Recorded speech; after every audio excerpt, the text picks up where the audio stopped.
Good morning students. कैसे हो आप सब? उम्मीद करता हूँ कि आप सभी अच्छे होंगे, स्वस्थ होंगे और पढ़ाई भी कर रहे होंगे।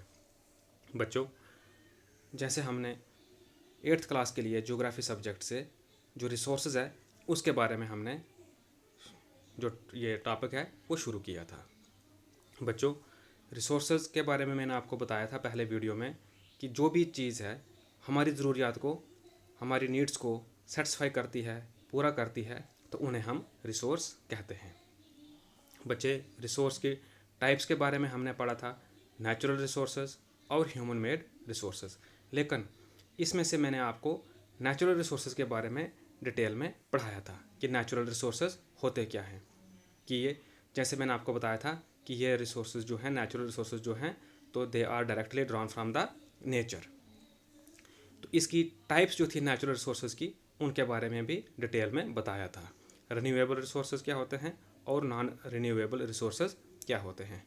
तो बच्चों, आज हम ह्यूमन मेड रिसोर्सेज के बारे में आपको बताएंगे। People use natural resources to make buildings, bridges, roads, machinery and vehicles are known as human made resources. बच्चों, मैं आपको यहाँ पे ये बताना चाहता हूँ कि जो भी जितने भी नेचुरल रिसोर्सेज हैं, मैंने आपको बताया था, जैसे लाइट, सोलर एनर्जी है, एयर है, वाटर है, माउंटेन्स हैं, फॉरेस्ट्स हैं, सॉइल है, ये सब के सब क्या हैं? ये सब के सब नेचुरल रिसोर्सेज हैं। बच्चों, इंसान ने हर एक अपनी ज़रूरत को पूरा करने के लिए अपनी यूटिलिटी के हिसाब से, वैल्यू के हिसाब से नेचुरल रिसोर्सेज को मॉडिफाई करके जो रिसोर्सेज बनाए हैं उनको हम ह्यूमन मेड रिसोर्सेज कहते हैं। जैसे कि बिल्डिंग्स हैं, ब्रिजेस हैं, रोड्स हैं। आप घर में अपनी छोटी छोटी चीज़ें ले लो, चेयर है, टेबल है, फैन है, घड़ी है, टीवी है, ये क्या है? ये सब के सब जो है ये ह्यूमन मेड रिसोर्सेज ही हैं। तो बच्चों, अब आगे हम इसके जो हैं टेक्स्ट बुक क्वेश्चन जो हैं, जो आपको एग्जाम्स के लिए बहुत ही इंपॉर्टेंट हैं, ये आते हैं और आपने इनको लर्न करना है। तो पहला क्वेश्चन जो है, why are resources distributed unequally over the earth.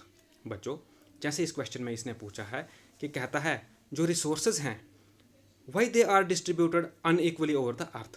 कहता है ये बराबर क्यों नहीं है हर जगह पे? अगर एक चीज़, अगर यूरेनियम कहीं पे मिलता है तो दूसरी जगह पे क्यों नहीं मिलता है? अगर कोल, अगर पेट्रोलियम एक जगह पे निकलता है तो दूसरी जगह पे क्यों नहीं है? वो अनइक्वली डिस्ट्रीब्यूट क्यों है धरती पे? मैं आपको एक छोटी सी एग्जांपल देना चाहता हूँ। जैसे हम अभी हम कठुआ से बात कर रहे हैं, ठीक है? कठुआ की बात और जम्मू की बात करते हैं। आप देख लो, यहाँ पे मैंगो के ट्रीज होते हैं, मैंगो मिलता है। तो क्या हिली एरियाज़ में जो ठंडे इलाके हैं हमारे, श्रीनगर है, डोडा है, भद्रवा है, किश्तवाड़ है, तो क्या ये मैंगो वहाँ पे होते हैं? नहीं होते हैं। जैसे वहाँ पे सेब के पेड़ होते हैं, क्या यहाँ पे आपने सेब के पेड़ देखे? ये क्या है? इसी तरीके से जो अनइक्वल डिस्ट्रीब्यूशन जो है रिसोर्सेज की, वो धरती के ऊपर है। तो देखो, इसके बारे में पढ़ते हैं। अर्थ हैज़ डिफरेंट टोपोग्राफी।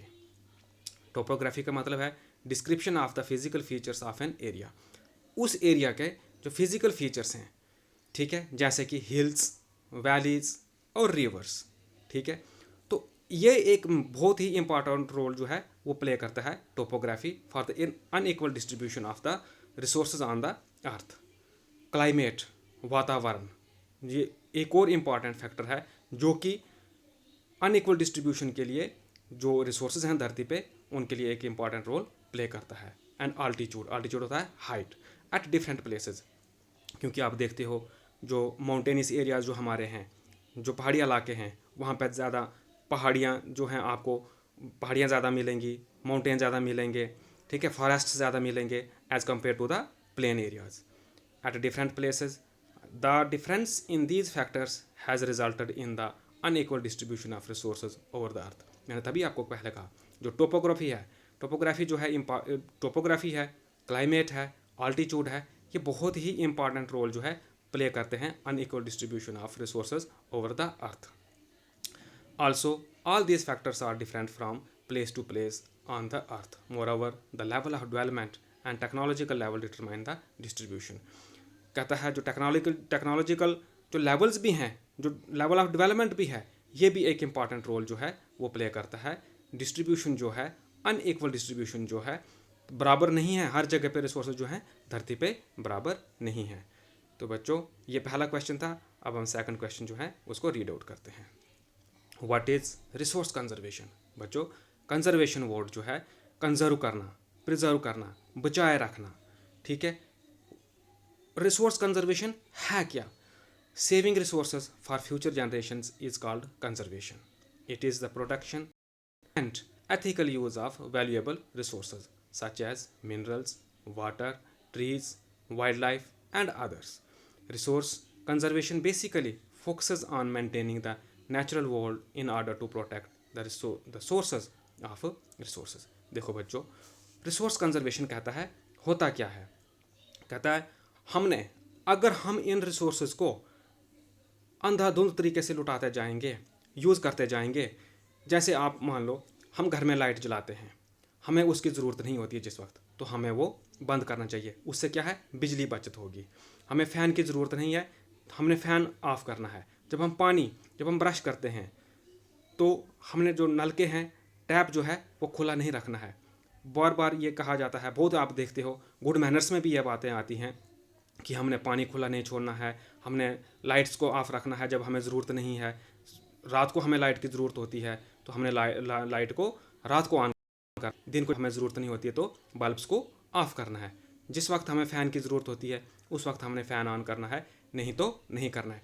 अगर हम ये नहीं करेंगे तो कहते हैं हमारी जो फ्यूचर जनरेशन्स हैं वो बच्चों इस तरीके से वंचित रह जाएंगी इन रिसोर्सेज से। क्योंकि हम अगर मिनरल्स जो हैं, पानी जो है, अगर हम इसको ख़त्म कर देते हैं, ट्रीज़ हैं, वाइल्ड लाइफ जो है, अगर इनको हम जानवरों को ख़त्म कर देते हैं, ट्रीज़ पेड़ पौधे जो हैं अगर हम इनको काट देते हैं, इनको हम बिल्कुल ही तबाह कर देते हैं, तो हमारी फ्यूचर जनरेशन जो हैं वो क्या एक्सपीरियंस करेंगी? क्या वो उनके लिए डिफ़िकल्टीज़ नहीं आएंगी? तो यही है कि हमने जो रिसोर्सेज जो हैं इनको बच्चे इनकी यूटिलिटी और वैल्यू के हिसाब से यूज़ करना है, इनका एथिकल यूज़ करना है, इनको प्रोटेक्ट करना है। ये हमारी ड्यूटी भी बनती है ताकि हमारी आने वाली पीढ़ियाँ जो हैं वो भी इनसे वंचित ना रह जाएं।